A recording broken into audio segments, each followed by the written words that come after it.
नमस्कार दोस्तों, आप सभी का स्वागत है आप सभी के अपने YouTube चैनल डियर गुरुजी पर। तो जैसा कि दोस्तों आप सभी को पता है कि हमारी जो पहली क्लास है वो 10 बजे के टाइम प्रोवाइड की जाती है सुबह के टाइम, और जो दूसरी क्लास है, पहली क्लास 10 बजे और दूसरी क्लास जो है वो आपको 7 बजे प्रोवाइड की जाती है। तो यदि आप लोगों को नहीं पता है आप लोग जान लें, और साथ ही साथ यदि आप लोगों ने अभी तक हमारे चैनल को सब्सक्राइब नहीं किया तो चैनल को सबसे पहले सब्सक्राइब कर लें ताकि उसका नोटिफिकेशन आपको आसानी से मिलता रहे।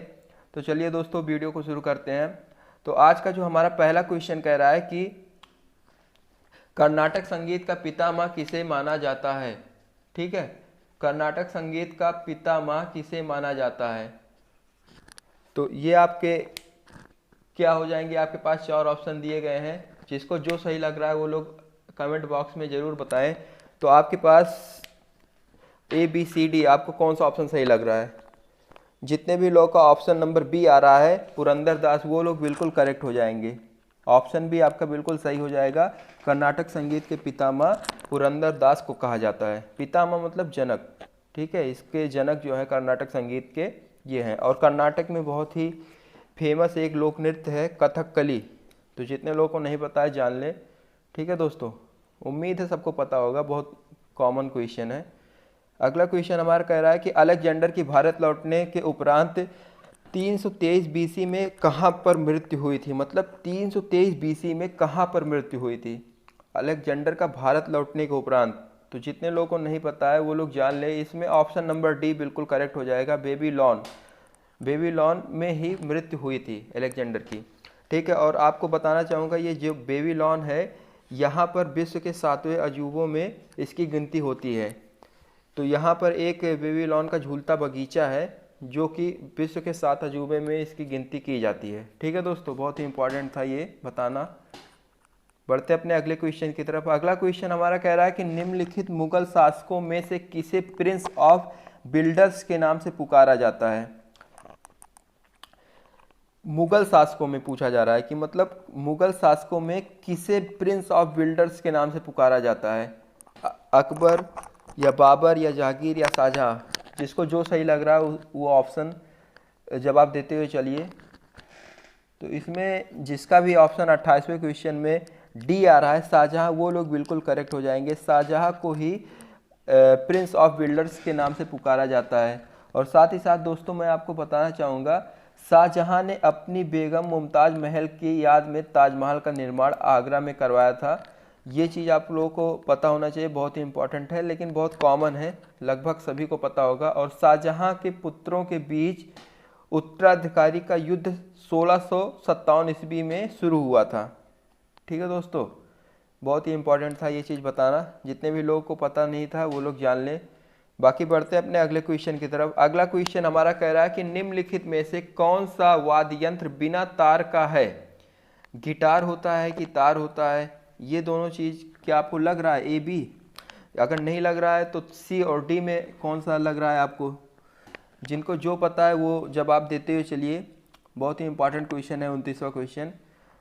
देखिए गिटार और सितार, ये चीज़ तो बिल्कुल एकदम क्लियर है कि इसमें होते हैं तार।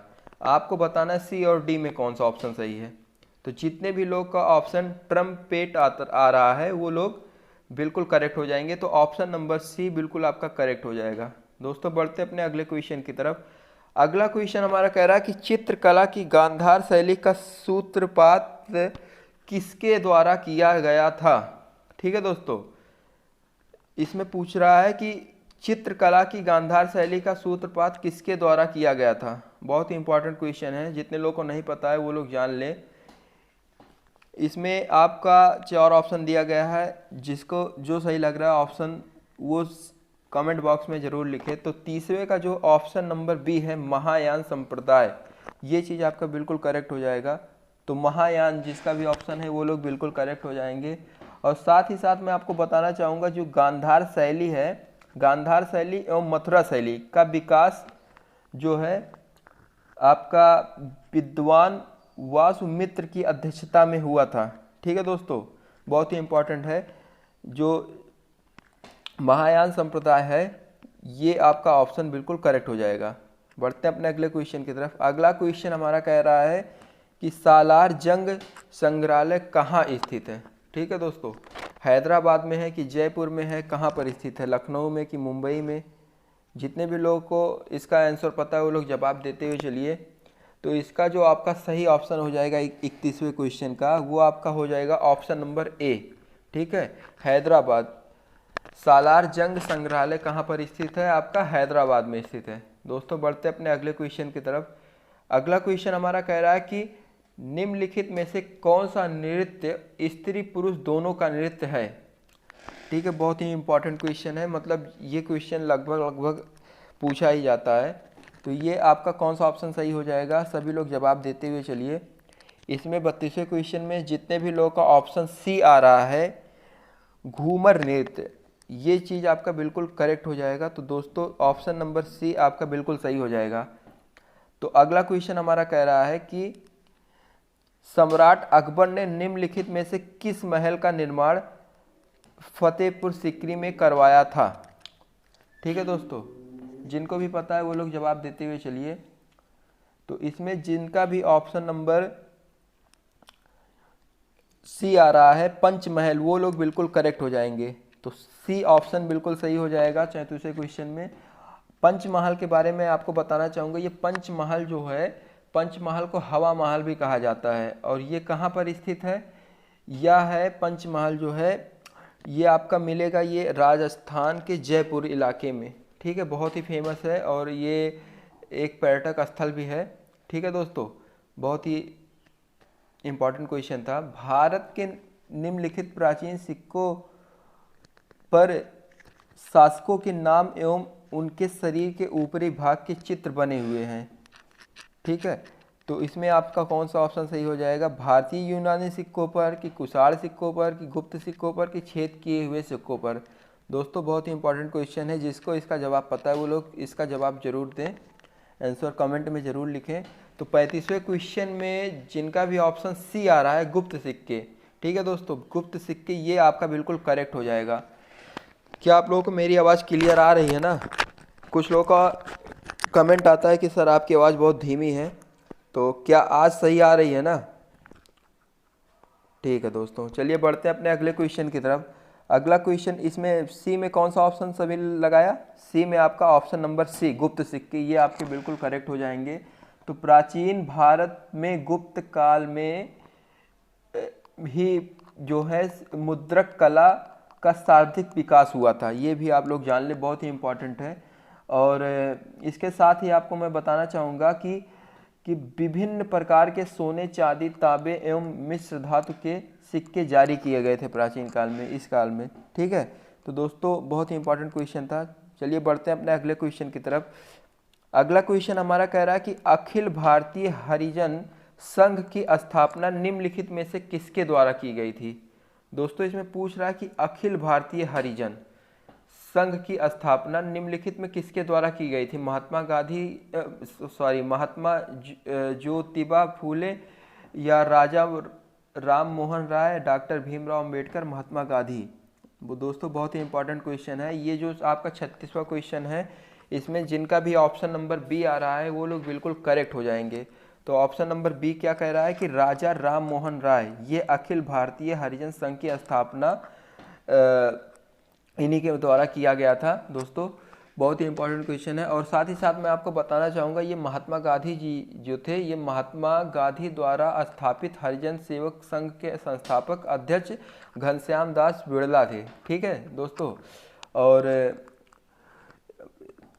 गांधी जी ने जो है कांग्रेस की सदस्यता से 2 बार त्यागपत्र दिया था। एक बार दिया था 1925 में और एक बार दिया था 1930 में। कभी कभी इस तरीके के क्वेश्चन पूछे जाते हैं, तो इसमें आपसे ऐसा क्वेश्चन पूछ सकता है कि गांधी जी ने कांग्रेस सदस्यता से 2 बार त्यागपत्र कब कब दिया था? तो एक बार आपका 1925 हो जाएगा, एक बार आपका 1930 हो जाएगा। जिनको नहीं पता है वो लोग जान ले।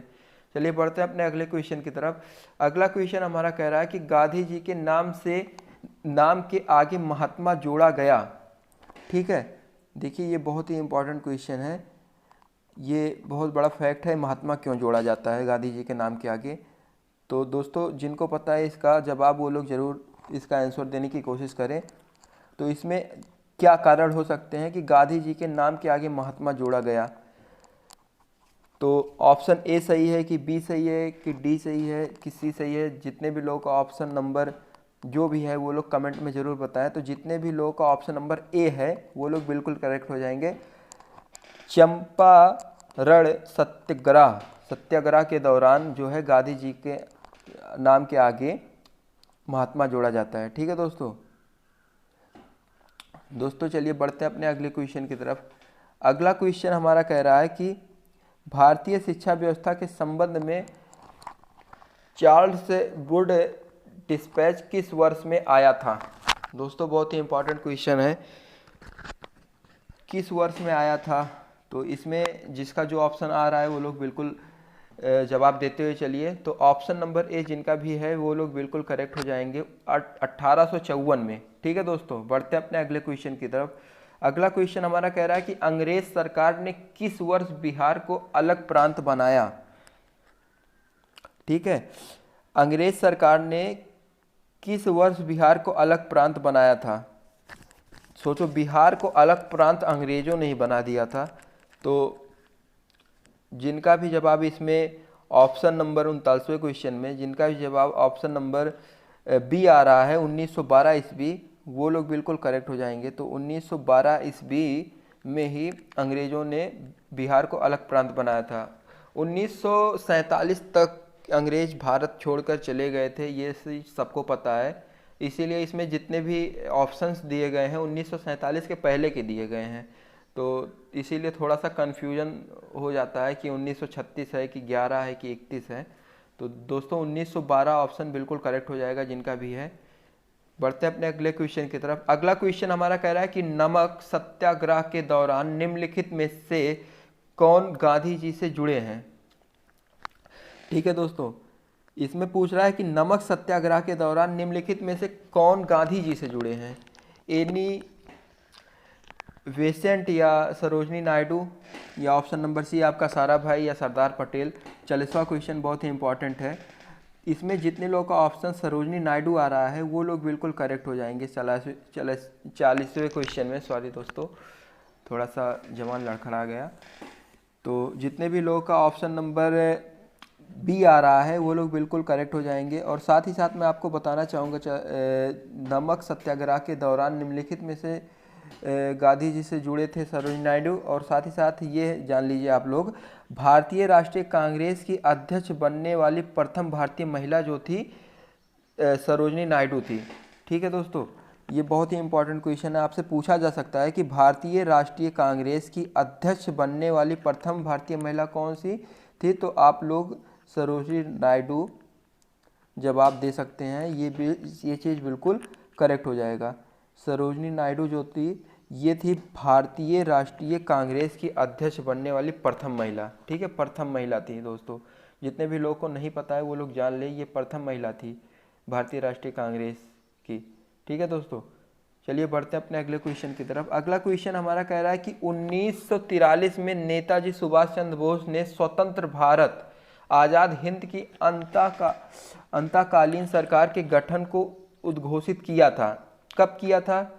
रंगून में कि टोक्यो में? टोक्यो कहाँ है? जापान में। सिंगापुर में किया था कि वियना में किया था? 41वें क्वेश्चन में। तो जितने भी लोगों का ऑप्शन नंबर सी जवाब आ रहा है वो लोग बिल्कुल करेक्ट हो जाएंगे। तो आपका ऑप्शन नंबर सी बिल्कुल सही है, सिंगापुर। और आज़ाद हिंद फौज की स्थापना जो है कैप्टन मोहन सिंह ने सितंबर 1941 में कर ली थी। दोस्तों इस तरीके का क्वेश्चन भी पूछा जा सकता है आपसे कि आज़ाद हिंद फौज की स्थापना जो है सितंबर के महीने में 1941 में की गई थी। वो भी किसने की थी? कैप्टन मोहन सिंह ने। ठीक है, कैप्टन मोहन सिंह ने किसने की थी? कैप्टन मोहन सिंह ने की थी इसकी स्थापना। ठीक है, अगला क्वेश्चन हमारा कह रहा है कि सबसे पहले हमारा राष्ट्रीय गान कब और कहाँ गाया गया था?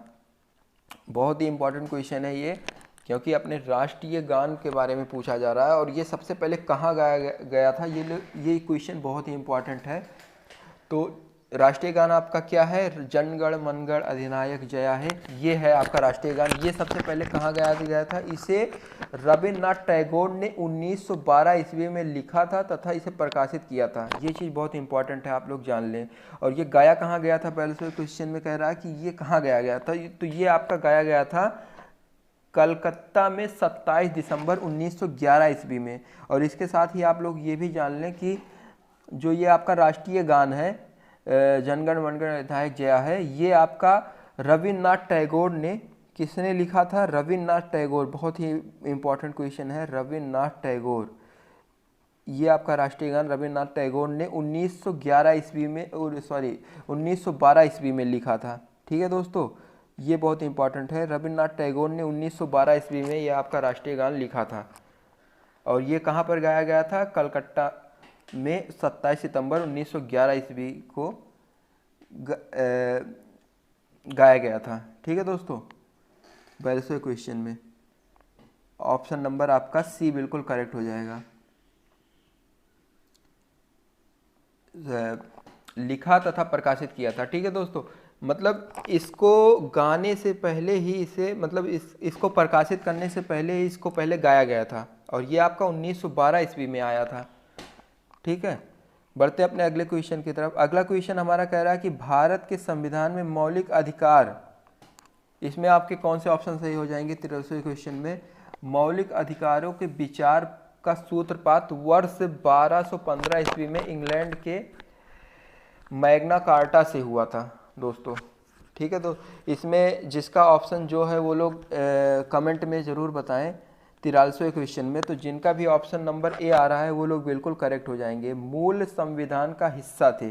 भारत संविधान के मौलिक अधिकार, ये आपके ऑप्शन नंबर ए बिल्कुल करेक्ट हो जाएंगे, मूल संविधान का हिस्सा थे। अगला क्वेश्चन हमारा कह रहा है कि राज्य लोक सेवा आयोग के सदस्यों की नियुक्ति कौन करता है? इसमें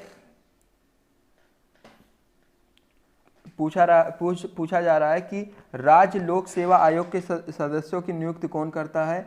बहुत ही इंपॉर्टेंट क्वेश्चन है दोस्तों, जिनको भी इसका जवाब पता है वो लोग जवाब देते हुए चलिए।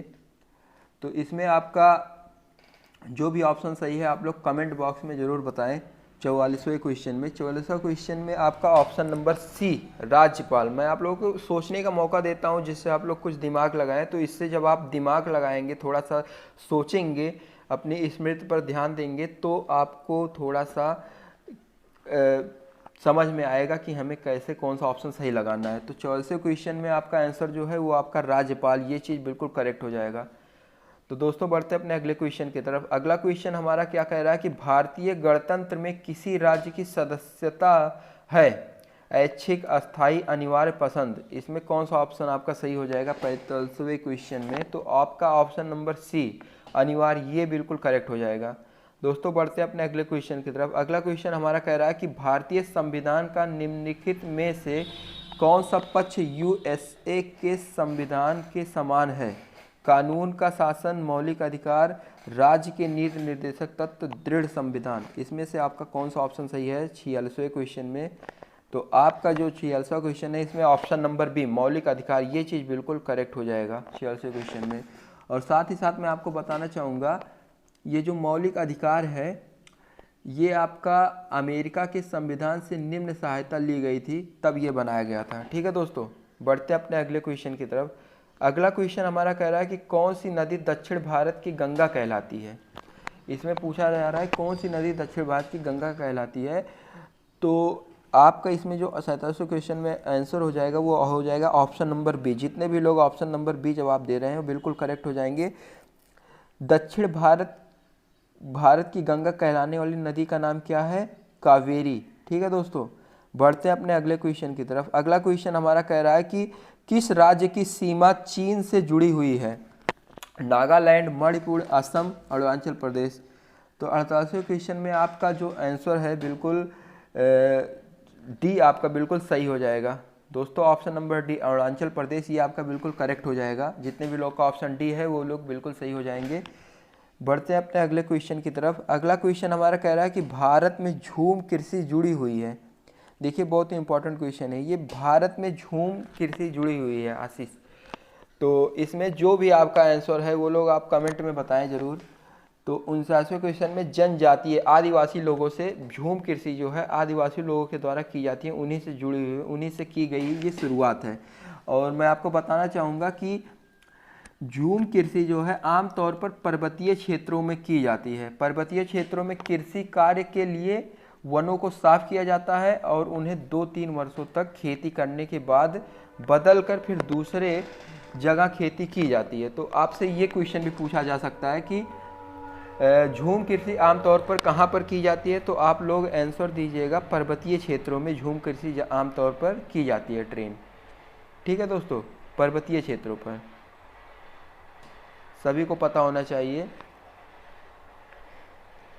आपका लास्ट क्वेश्चन जो है वो कह रहा है कि इंटीग्रल कोच फैक्ट्री कहाँ स्थित है। ठीक है, इंटीग्रल कोच फैक्ट्री कहाँ पर स्थित है, कौन से शहर में स्थित है। ठीक है दोस्तों, आप लोग इसका जवाब देते हुए चलिए। इसका सही आंसर क्या हो जाएगा आप लोग बताएं। जो इसका सही आंसर हो जाएगा, सॉरी दोस्तों, इसका सही आंसर जितने भी लोगों को पता है वो लोग जान ले, नहीं पता है जिनको, पेराम्बूर, ये चीज़ आपका बिल्कुल करेक्ट हो जाएगा। ऑप्शन नंबर ए आपका बिल्कुल करेक्ट हो जाएगा। तो ऑप्शन नंबर ए जिनका भी आ रहा है वो लोग बिल्कुल सही हो जाएंगे।